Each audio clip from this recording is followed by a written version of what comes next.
Hey guys, good morning. Miss Watson here. I hope you guys all had a great weekend. I am bringing you the homework review for last Thursday's homework on 9.3 geometric sequences. So, thank you guys for continuing to stay engaged and congrats on making it this far. We are almost there, guys. Hang in there. All right. So, thank you to the 14 people that filled this out. I do appreciate the feedback, guys. And looking at this, we're doing pretty decent. One, two, three, even four and five still look good. Same with six. Seven was a word problem. I will definitely go over that one. Eight was okay. Nine was okay, but I did get a couple questions about that, so I think I'll go over that one as well. 10 was pretty good. 11 and 12 were good as well. And then here are the two questions, additional questions I got.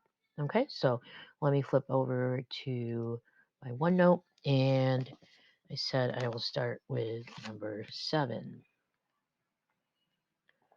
Okay, so again, this was geometric sequences. So looking at sequences that are increasing by a common ratio.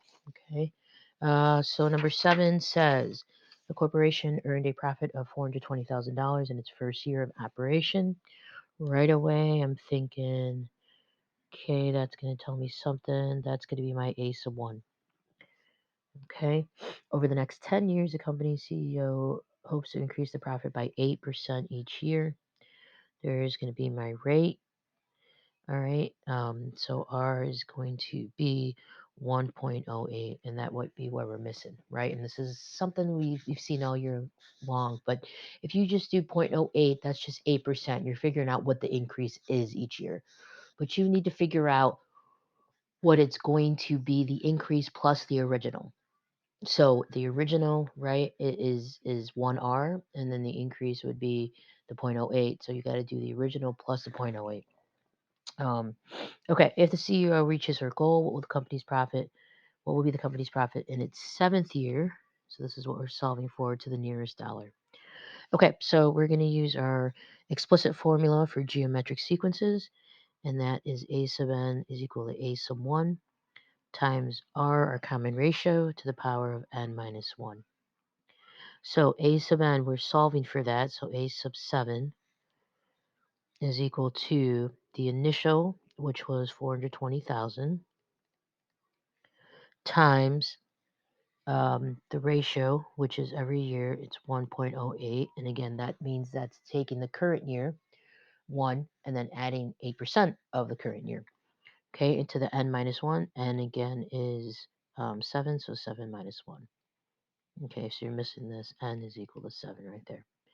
Okay, so you should be able to go ahead and plug this in your calculator. Make sure you're following order of operations. When you do this, so if you plug it in separately, you do 1.08 to the power of 6. Then take that answer and multiply by 420,000. And you should get 666. This is probably rounded a little bit, 487. Okay, and how could you check that? Well, if you wanted to, if you weren't sure of the formula, if you wanted to check this, you could start with 420,000 multiplied times 1.08. Multiply that answer times 1.08. That gets you to year 3. Do that 3 more times, or 4 more times, it gets you to year 7. Okay, next one is number 9. I like number 9 a lot. Okay, number 9 is a good one. So it says, what is the common ratio if A sub 1 is 3/10 and A sub 4 is 2.4? So we want to use the explicit formula.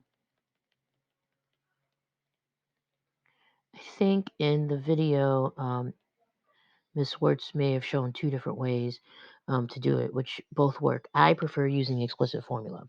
All right, so the explicit formula is A sub n is equal to A sub 1 times the ratio to the power of n minus 1.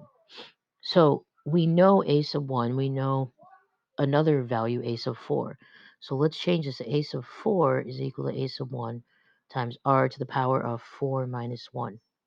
And then plug it in, right? So A sub 4 is 2.4. A sub 1 is 3 over 10. We're solving for r, and then to the power of 3.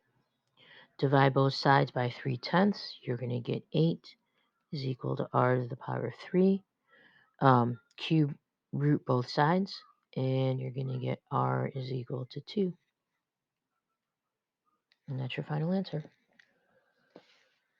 Okay. I think that was it based on the feedback I got back.